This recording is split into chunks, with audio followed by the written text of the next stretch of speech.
26 মে 2023 হজরত মাওলানা জহিরুল ইসলাম সাহেব দামত বরাকাতুহুমের জুমার পূর্বে আজিমুশান ইসলাহি বয়ান কমলপুর মাদ্রাসা মসজিদ, গাছতলা ঘাট, ভৈরব। আলহামদুলিল্লাহ ওয়া কাফা ওয়া সালামুন আলা ইবাদিহিল্লাযীনা ইসতাফা আম্মা বা'দ ফাআউযু বিল্লাহি মিনাশ শাইতানির রাজীম বিসমিল্লাহির রহমানির রহিম ইয়া আইয়ুহাল্লাযীনা ইত্তাকুল্লাহা ওয়া কুনু মা'আস সাদিকিন সাদাকাল্লাহু মাওলানাল আযীম। قال رسول الله صلى الله تعالى عليه وسلم الظلم ظلمات يوم القيامة أو كما قال النبي صلى الله تعالى عليه وسلم اللهم صل على سيدنا ومولانا محمد وعلى آل سيدنا ومولانا محمد وبارك وسلم।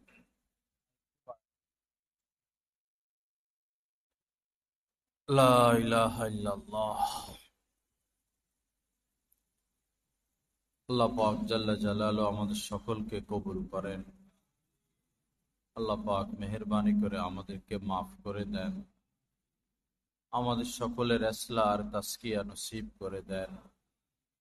আল্লাহ পাক জাল্লা জালালুহু আমাদেরকে হেদায়েতে কামেলা নসিব করে দেন। আমরা শেষ জামানায় বর্তমানে আছি। চতুর্পাশে ফিতনা আর ফাসাদ।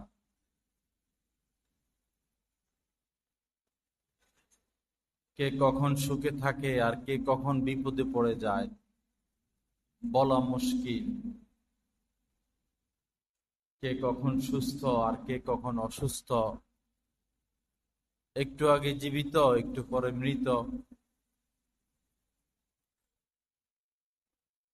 আল্লাহ পাকই ভালো জানেন আমাদের কি উপায় হবে, ঈমান নিয়ে যেতে পারবো কিনা।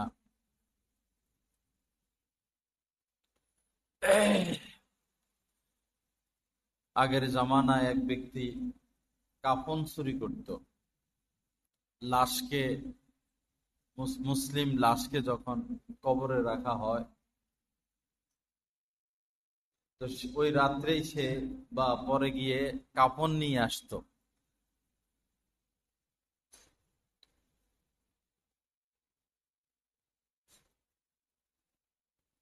একদিন সেই লোক এক বড় আলেমের মজলিসে বসা, মুখ ঢাকা রুমাল দিয়ে, আবারও মজলিসে যায় কিন্তু মুখ ঢেকে রাখে।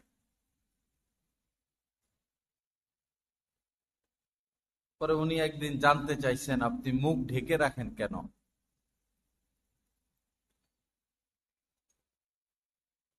পরে তিনি বলছেন যে আসলে আমি কাফন চুরি করতাম। তো একদিন এক মহিলার কবর হলো, তার কাপড় আমি খুলতে গেছি, তো কোনোভাবে খুলতে পারি না। যখন অনেক বেশি আমি টানাটানি করতেছি কাপড় নিয়া, তখন ওই মহিলাই এত জোরে আমার মুখে থাপ্পড় মারে। পরে আমি কবর থেকে বের হয়ে যাই এবং সারা জীবনের জন্য তওবা করি। এরপর থেকে আমি মুখ ঢেকে রাখি।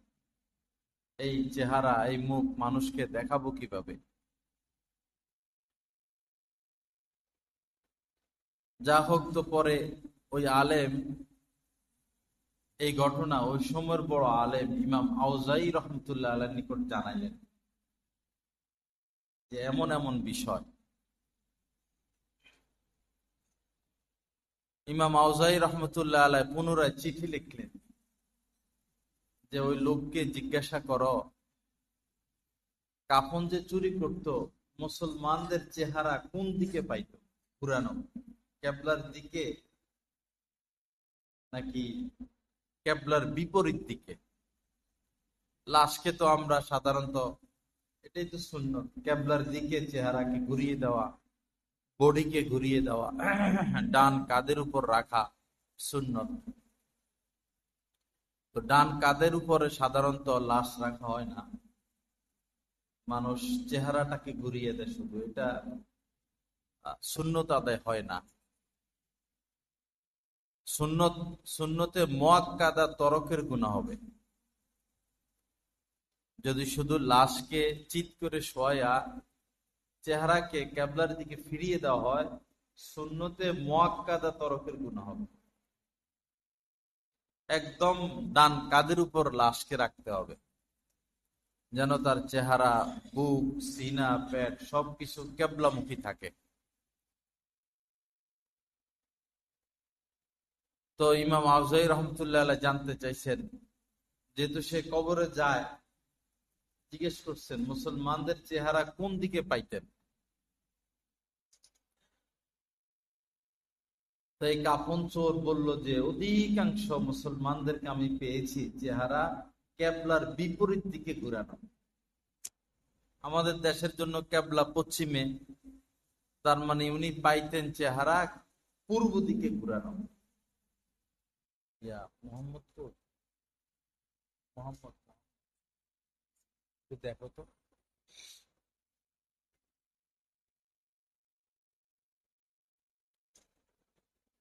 লা ইলাহা ইল্লাল্লাহ। তো ইমাম আউজাই রহমতুল্লাহ আলাইহি পরে বললেন যে যাদের চেহারাই কেবলার বিপরীত দিকে, তাদের কাহারই অবস্থা ভালো না।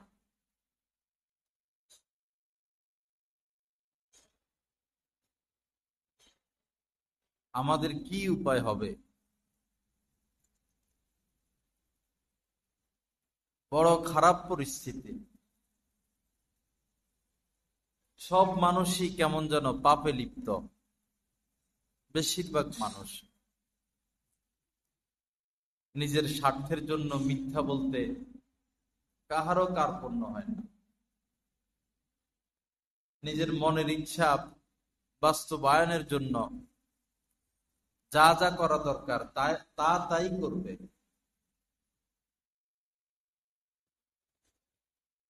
আল্লাহ পাক যদি দয়া করে মাফ না করেন, কোনো উপায় নাই, কোনো রাস্তা নাই। সর্বপ্রথম 3 ব্যক্তির বিচার শুরু হবে। 3 ব্যক্তিকে দিয়ে বিচার শুরু হবে। একজন আলেম, একজন শহীদ, একজন ধনী মানুষ, দানবীর মানুষ। হাদিসে আসছে 3 জনই জাহান্নামে যাবে। যারই বিচার করবেন আল্লাহ পাক, যাকে বিচারের মুখোমুখি করবেন, সে আর রক্ষা পাবে না। কি হিসাব দিব আমরা? 1 মিনিটেরও হিসাব দেওয়া আমাদের দ্বারা সম্ভব না। আল্লাহ পাক আমাদেরকে মাফ করেন। আল্লাহ পাক আমাদেরকে গুনাহ মুক্ত থাকার তৌফিক দান করেন। আল্লাহ পাক মেহেরবানি করে আমাদের ইসলাহ আর তাসকিয়া নসিব করে দেন। আমাদের সবার অবস্থাই খারাপ। কুল্লু বানি আদম খাত্তা। নবীজি বলেছেন যে বনি আদম সবাই পাপী, অপরাধী, ভুলের শিকার। বাকি খায়রুল খাত্তাইন আত-তাওয়াব, এদের মধ্যে যারা তওবা করবে তারা শ্রেষ্ঠতম মানুষ। তো এজন্য মিনিটে মিনিটে তওবা করা, মিনিটে মিনিটে তওবা করা।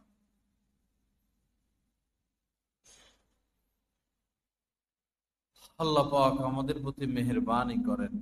যতক্ষণ বান্দা ইস্তেগফার করতে থাকবে, মাফ চাইতে থাকবে, ততক্ষণ সরাসরি গজব আসবে না।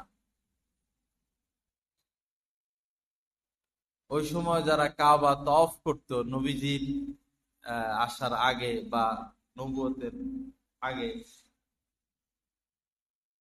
তো তারা তো মূর্তি পূজা করত, আবার কাবা তাওয়াফও করত, কিন্তু তারা মাপও চাইতো।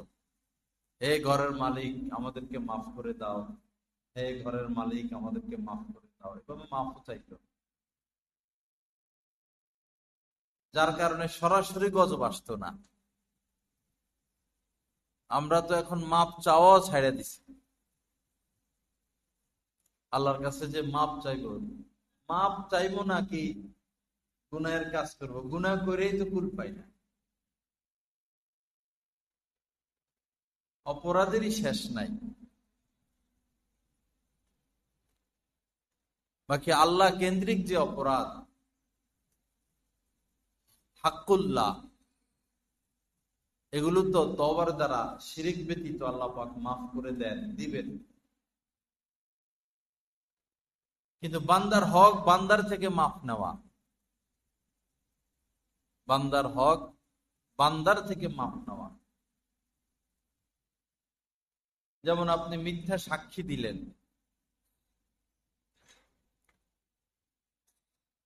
এখন মিথ্যা সাক্ষী দিয়ে কাউকে বিপদে ঠেলে দিলেন,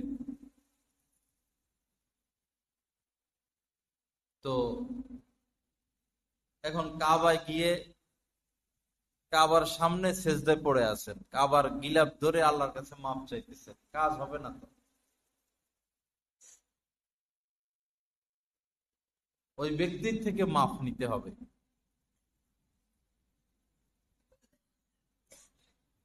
কাহারো হক দিলাম না, কাহারো হক নষ্ট করলাম,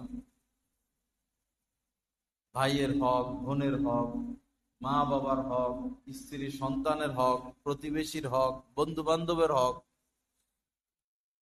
যত হজ করি আর যত উমরা করি কাজ হবে না। ইসলাম অনেক স্বচ্ছ, ন্যায় নীতির উপর প্রতিষ্ঠিত। ইসলামী সমস্ত বিধান, সমস্ত আইন কানুন ন্যায় নীতির উপর প্রতিষ্ঠিত। হক পুরা করে দিতে হবে, অথবা তার থেকে ক্ষমা নিতে হবে। কোন কোন মানুষকে দেখা যায় মসজিদে আসে, 2-3 জুমার আগে এখানেও আমি দেখছি, মোবাইল চার্জ করাইতেছে, নিজের ব্যক্তিগত মোবাইল মসজিদের কারেন্টে চার্জ করাইতেছে। এটা কিভাবে জায়েজ হবে? জায়েজের তো রাস্তা নাই।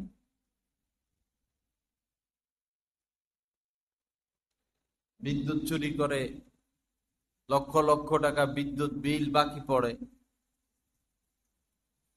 আবার কাউকে 2-4 লাখ টাকা, 5 লাখ টাকা দিয়ে এটা সুরাহা করে নেয়। ওরাই বুদ্ধি বাতায়। এক লোক এসে বলতেছে যে অনেক টাকা বিদ্যুৎ বিল বাকি, পরে বিদ্যুৎ অফিসের কোন লোকের সাথে যোগাযোগ, তো সে রাস্তা বাতায় দিল। এটা বললে তো হয়তো অন্যরা দুর্নীতি এইভাবে করবে, তাহলে না বলাই ভালো হবে। বললে অন্যরাও ওই রাস্তা বাইরে শিখবে। যাই হোক, ওই লোকই একটা রাস্তা বাতায় দিছে যে আপনি বিদ্যুৎও ব্যবহার করতে পারবেন, আবার বিল যেগুলো বাকি পড়ছে এগুলো দেওয়া লাগবে না। উভয় তো আসামি, 15 কোটি মানুষের হক নষ্ট করলো। একটা গ্যাস লাইন যদি সরকারকে বিল দেয়, কত না হলে কত, 1200 এখন সরকারিটা, আরো কম, 1000-1200, এইটাও চুরি করে। 1000-1200 টাকা তো ফকিরের হাতেও আছে। অথচ আপনি তো ফকির না, আপনি তো, রিক্সাওয়ালারা এত দুর্নীতি করে না। যত বড় বড় দুর্নীতি, যার কারণে দেশ হুমকির মুখে, বড় মানুষরাই করতেছে। গাছতলা ঘাট একবার এক এক বাড়ির সব লাইন কেটে দিল, সে বাড়ির মালিক, বড় ব্যবসায়ী, অনেক বড় ব্যবসায়ী, জানা গেল 10 বছর ধরে অবৈধভাবে গ্যাস ব্যবহার করতেছে। সম্পদ তো পড়েই থাকবে, সম্পদ পড়ে থাকবে, আমরা চলে যাব। গিয়া হিসাব দিতে দিতেই জান শেষ। নবীজি বলেছেন যে আমি জান্নাতে গরিব জান্নাতে গরিব মানুষকে বেশি দেখছি। মেরাজে নবীজিকে জান্নাত জাহান্নাম দেখানো হয়েছিল।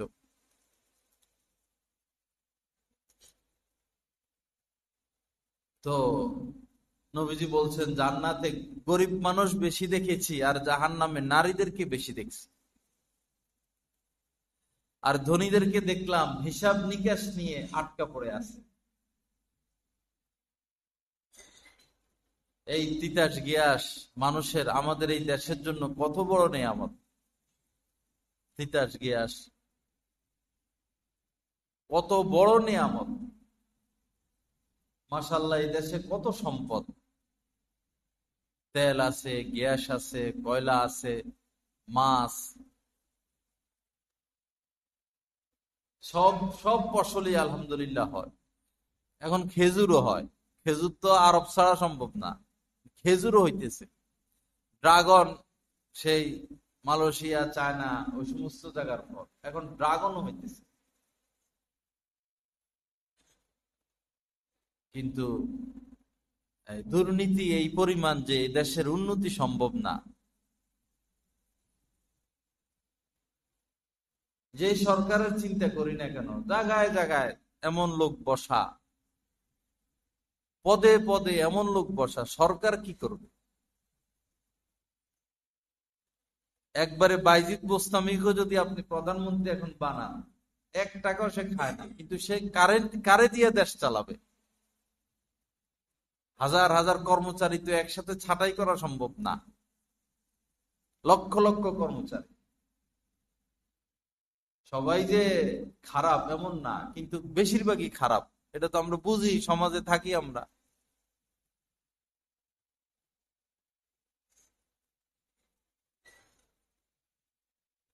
তো কি উপায়? আল্লাহ আমাদেরকে মাফ করেন, আল্লাহ পাক ইসলাহ করেন। যাই হোক, ব্যক্তিগতভাবে আমরা ভালো হয়ে যাই। কিয়ামতের আগে বহু কিছু হবে।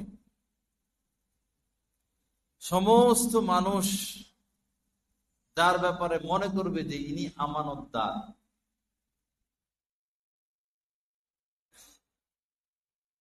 সবার বিশ্বাস এই লোক আমানতদার, সবাই যাকে বিশ্বাস করতেছে এই লোক, আমরা সব খারাপ, ইনি আমানতদার, আসলে উনিও খেয়ানতদার হবে। আর খারাপ মানুষরাই সমস্ত পদে পদে বসে যাবে। এখন আমাদের দেশের যে অবস্থা, গরিব মানুষরা মাছ কিনতে পারে না, তরকারি কিনতে পারে না, তেল কিনতে পারে না, বাসা ভাড়া দিতে পারে না। বিশেষ করে মধ্যবিত্ত যারা, বেতন, সব জিনিসের দাম ডবল, বেতন তো আর ডবল না, তারা হাতও পাততে পারে না। আবার যারা নিম্ন, আরো নিচে, যারা রিক্সা চালায়, দিন মজুর, তাদের, রিক্সাওয়ালাদের মোটামুটি আয় ভালো। মধ্যবিত্ত যারা, তারা কি করবে? কিন্তু যাদের হাতে টাকা পয়সা আছে, তারা কিন্তু এখনো কামাইতেছে। নতুন নতুন পত্রিকা আসে, আরো 100 মানুষ কোটিপতি হয়ে গেল, আরো 1000 মানুষ এই মাসে কোটিপতি হলো। কেমনে যেন পত্রিকা আসে, কিন্তু অসহায় মানুষের অসহায়ত্ব বেড়ে যাচ্ছে। আল্লাহ পাক আমাদেরকে হেফাজত করেন। যিনি ফুলকপি যেটা বাজারে আসে, যিনি চাষ করলেন, তিনি 1 টাকা পান না একটা কপিতে। আমাদের দেশের ব্যবস্থাপনা এমন, 1 টাকা 2 টাকা পাইতে তার কষ্ট, অথচ সেই উৎপন্ন করলো, সেই সেই জমি চাষাবাদ করলো, সেবা করলো, শ্রম দিল, কিন্তু আমরা কিনতে কিনতে এটার দাম হয় 80 টাকা, 100 টাকা। তো যার শ্রম সে তো পেল না। ব্যবস্থাপনাটা উল্টা, সুদ কেন্দ্রিক ব্যবস্থাপনা, ইসলাম কেন্দ্রিক না। একটা পুকুর, মাছ দেখা যায় না,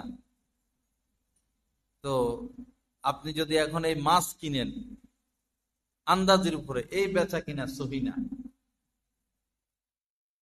আম গাছে মুকুল, আম আসে নাই, বা আম ছোট ছোট, এখনই বেচা কিনা শুরু হয়ে যায়, বা আম ধরার আগেও বেচা কিনা হয়, বারবার বেচা কিনা হয়। মুকুল আসলে বেচা কিনা, ছোট ছোট আম বেচা কিনা, একটু বড় হইলে আরেক বেচা কিনা। এই বেচা কিনা গুলোর মধ্যে শরীয়তের অনেক মাসলা আছে যেগুলো মানা হয় না, যার কারণে 1 টাকার জিনিস 10 টাকা হয়ে যায়। আর সিন্ডিকেট সব জালিয়াতি। একটা চামড়ার জুতা আপনি কিনবেন 4000 টাকা, 5000 টাকা। এফএক্স এর শোরুমে আমি একটা জুতা পছন্দ করছি, ভাই কত? 4990 টাকা। মানে 5000 করলে তো ডর, তো 4990 টাকা চামড়ার। তো একটা জুতা চামড়া দিয়া বানাইতে কতটুকু চামড়া লাগে, অথচ একটা গরুর চামড়ার দাম 300 টাকা, পুরো একটা গরুর চামড়ার দাম 500 টাকা। একটা গরুর চামড়া দিয়ে তো এরকম 100 জুতা বানাইতে পারো। এটা তো সুন্দর পদ্ধতি হলো না। ওই সিন্ডিকেট, যারা যারা সিন্ডিকেট করে দাম কমায় রাখছে, হয়তো এখানে ভারতের হাত আছে, হয়তো বহির্বিশ্বের কারো হাত আছে, হয়তো উপরের হাত আছে, তারা লাভবান হয়, গরিব মার খায়, গরিবের জান শেষ। যাক, জান শেষ হোক, গরিবদের দুঃখ করার কিছু নাই, জান্নাত তো পাইবেন, জান্নাত তো পাইবেন। মার মার মার মায়ের খাইতেছি, খাই, আরো খাই, ইনশাল্লাহ জান্নাত পাবো। আর ওরা এই দালালি পালালি কইরা ব্যাংকে জমায়, এই তো ব্যাংকেই জমায়, ওদের টাকার দ্বারা ওরাও উপকৃত হইতে পারে না। বড় বড় পদে যারা আছে, এই ভালো একটা জামাও তারা গায়ে দিতে পারে না, ভালো একটা গাড়িও তারা কিনে না, কারণ মানুষ দেখে যাবে তার কাছে সম্পদ, সরকারের নজর পড়বে। আবার ওরা নিজের নামেও টাকা রাখে না, স্ত্রীর নামে টাকা, সন্তানের নামে টাকা, কাজের বুয়ার নামে টাকা, নাতির নামে টাকা।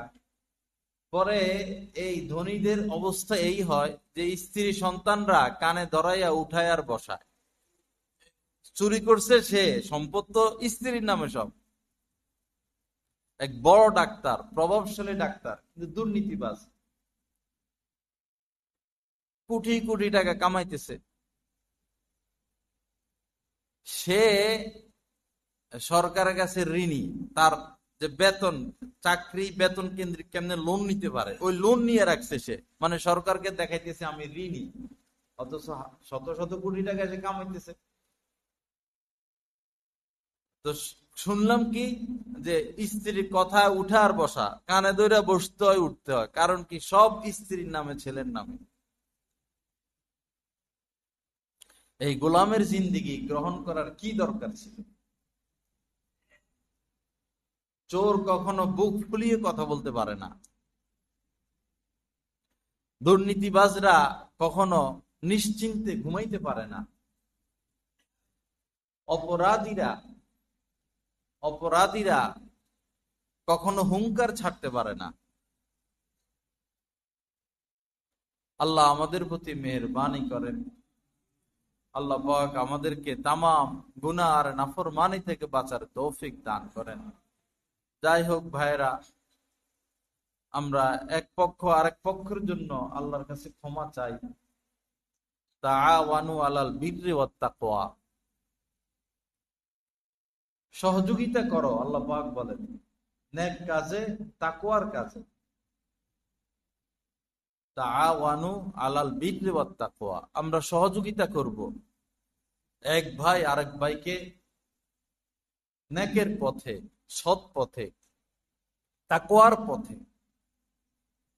ওয়ালা তাআওয়ানু আলাল ইসমি ওয়াল উদওয়ান, গুনাহ আর সীমা লঙ্ঘনের ক্ষেত্রে তোমরা একে অন্যকে সহযোগিতা করো না। কিন্তু বিষয়টা ভিন্ন। সমাজের মধ্যে আমরা অন্যায় কাজেই একজন আরেকজনকে সহযোগিতা করি, অন্যায় কাজে।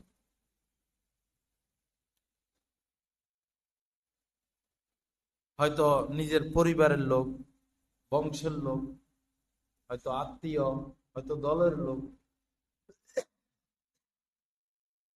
তার কারণে সহযোগিতা করা লাগতেছে।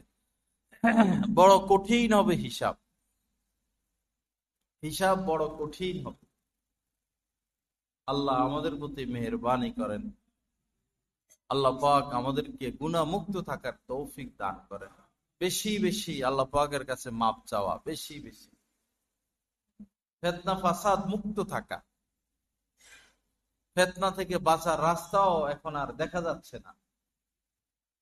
নবীজি দোয়া শিখিয়েছেন, আল্লাহুম্মা ইন্নী আউযু বিকা মিনাল ফিতানি, আল্লাহ সমস্ত ফিতনা থেকে আপনার কাছে পানা চাই। মা জহারা মিনহা ওয়া মা বাতানা, যা প্রকাশ পাইলো আর যা প্রকাশ পায় নাই সবগুলো থেকে পানা চাই। এই দোয়াটা বেশি বেশি পড়তে পারি।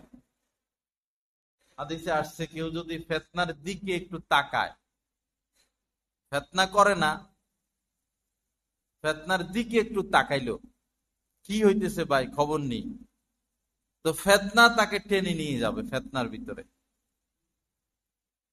ফিতনা তাকে ভিতরে টেনে নিয়ে যাবে। ফিতনা মুক্ত থাকার চেষ্টা করা।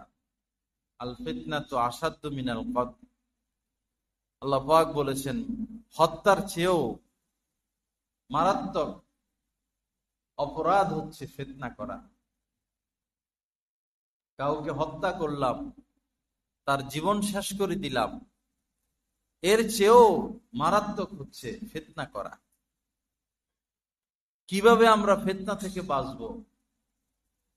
আল্লাহ আমাদেরকে বাঁচার তৌফিক দান করেন।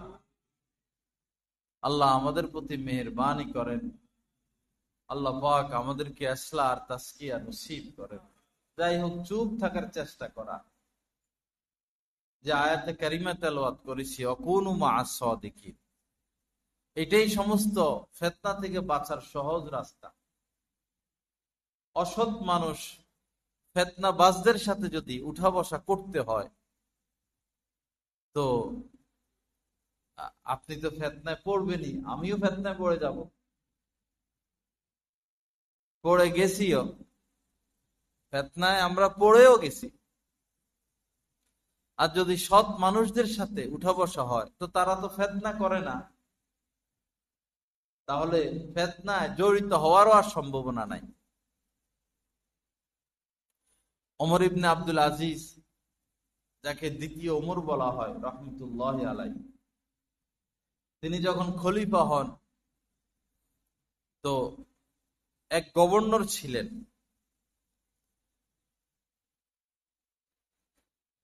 তার আগের সরকারের, হাজ্জাজ ইবনে ইউসুফের জামানার।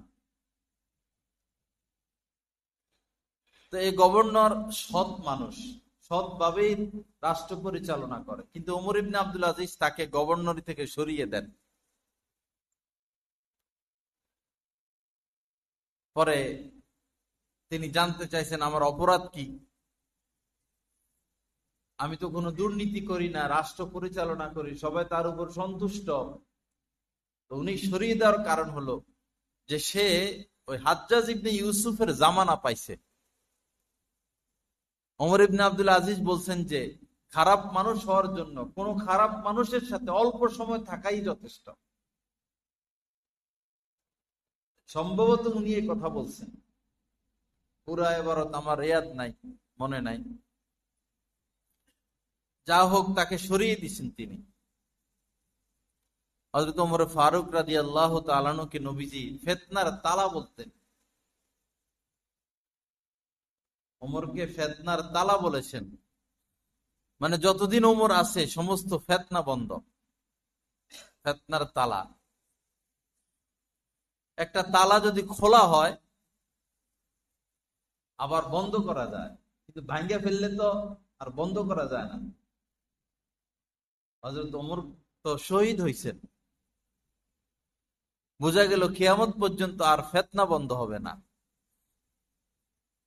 বরং একটা মালা, দানা দানা দিয়ে যে মালা বানানো হয় তাসবির মতো, মালার সুতা কেটে দিলে যেভাবে একটার পর একটা দানা নিচে পড়তে থাকে, কিয়ামত পর্যন্ত এরকম একটা ফিতনা সংশোধন হওয়ার আগে আগে আরেকটা ফিতনা শুরু হয়ে যাবে। সেই ইরাক যুদ্ধ, সেই সিরিয়া, এরপরে ২০ বছর আফগানিস্তান, আমেরিকার যেটা, আফগানিস্তানে আমেরিকা আসার আগে রাশিয়ার যুদ্ধ, এর আগে ব্রিটেনের যুদ্ধ, সবাই এই দেশটারে দখল করতে চাইছে। আল্লাহর কি মহিমা, এই অস্ত্র নাই, পস্ত্র নাই, ট্রেডিং নাই, জামা নাই, জুতা নাই, এরা এই পরাশক্তিরে শিয়ালের মতো তাড়াইলো। আর এখন তাদের প্রাপ্য টাকা, বিশ্ব ব্যাংকে তারা যে টাকা, তাদের দেশের যে টাকা, এই টাকা বন্ধ করে রাখছে। বাংলাদেশের এই টাকা বন্ধ করলে এক সপ্তাহ দেশ চলবে না, কিন্তু তারা তো ভালোই চলতেছে। আল্লাহ পাক আমেরিকার টাকা যদি বিশ্বব্যাংক বন্ধ করে দেয়, আমেরিকায় ভিক্ষা করবে। আমেরিকার টাকা যদি বিশ্বব্যাংক বন্ধ করে দেয়, সরকারি টাকা যেগুলো, আমেরিকায় ভিক্ষা করতে হবে। কিন্তু আফগানিস্তান তো ভালোই চলতেছে। তো এই একটার পর একটা যুদ্ধ, এরপরে শুরু হলো করোনা। এখন করোনা থেকে বিশ্ববাসী উঠতে না উঠতে আবার ইউক্রেন, রাশিয়া, এই সব ফেতনাগুলো আমেরিকাই করে বৈশা বৈশা। অস্ত্র ছাড়া তাদের আর সম্পদ নাই, যুদ্ধ লাগায় অস্ত্র বিক্রি করবে।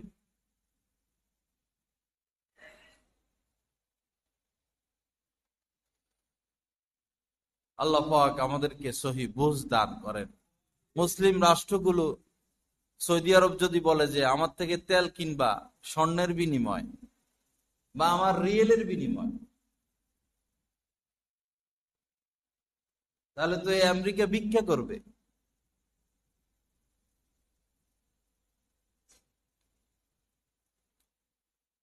যাই হোক, ফেতনা আর ফেতনা, এমন কোন মানুষ পাওয়া যায় না যে সুস্থ, সবাই অসুস্থ। এমন কোন মানুষ পাওয়া যায় না যে সুখী, মেয়ে কেন্দ্রিক সুখী, মানে অশান্তি, ছেলে কেন্দ্রিক অশান্তি, স্ত্রী কেন্দ্রিক অশান্তি। কিয়ামতের আগে এমন হবে যে হাদিসে আসছে, কোন মানুষ কবরকে জড়ায় ধরবে, মানুষ কবরকে জড়াইয়া ধরবে, কানবে, বিলাপ করবে, বলবে হায় আমি জীবিত না হয়ে যদি তোমাদের মৃতদের মধ্যে অন্তর্ভুক্ত হইতাম। কবর জড়ায় ধরে কানবে। এটা এই নয় যে অভাবের কারণে, অশান্তির কারণে। আর কিয়ামতের আগে জমিন নিচের যত সম্পদ আছে সব উপরে উঠাইয়া দিবে। এখন মহিলারা এক ভরি স্বর্ণের জন্য কি না করে, স্বামীর সাথে প্রত্যেকদিন ঝগড়া কানের দুলের জন্য। এক ভরি দুই ভরি স্বর্ণের পাহাড় প্রকাশ পাইবে, স্বর্ণের পাহাড়, হীরার পাহাড়, রূপার পাহাড়, যা আছে জমিনের নিচে। অমা তাহাতা সারা, কোরআন শরীফের মধ্যে আসছে, তাহাতা সারার মধ্যে আল্লাহ পাক যা রাখছেন, একবারে নিচে কাদা মাটির নিচে আল্লাহ যা রাখছেন সব এই দুনিয়ার উপরে এমনি বাইসা উঠবে। তখন চোর আয়সা বলবে হায় চুরি করে নিজের সব হারাইলাম, এই সম্পদের জন্য চুরি করছি, আজকে সম্পদ দিয়ে কি করব।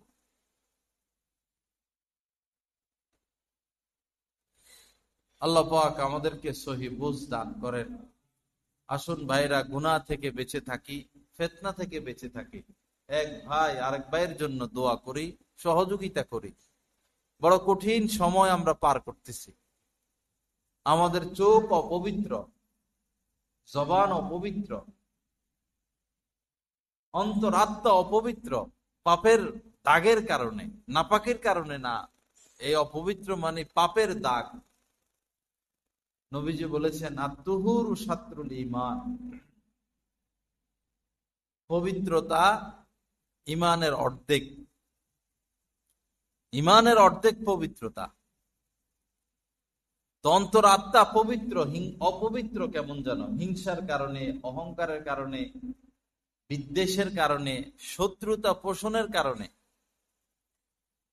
হাদিসে আসছে কেউ যদি শত্রুতা, দুশ্মনী, ঝগড়া ত্যাগ করে, অথচ সে ঝগড়াটা করার হক রাখে, সে ন্যায়ের পথে আছে, ঝগড়া করার হক রাখে, এরপরও ঝগড়া, এগুলো পেরেশানি এই মনে করে সে ঝগড়া ত্যাগ করে, আল্লাহ পাক জান্নাতের আলা মাকামে তার জন্য একটা প্রাসাদ নির্মাণ করবে।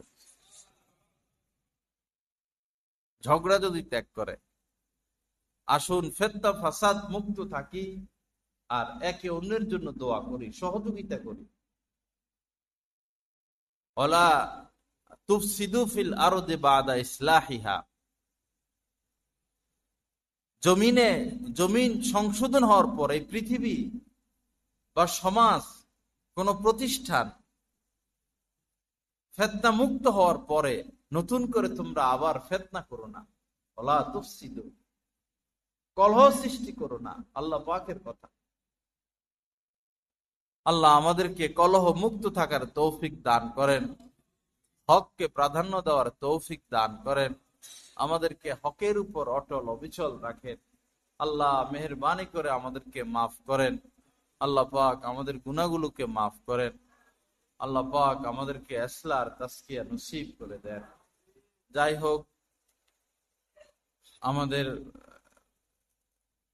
এই মসজিদে মাসে একটা ইসলামী মজলিস হয়, আপনারা জানেন। আজকে ইনশাআল্লাহ ইসলামী মজলিস বাদ আসা, সকলের প্রতি দিনই দাওয়াত রইল, আমরা সবাই আসার চেষ্টা করব। ওয়া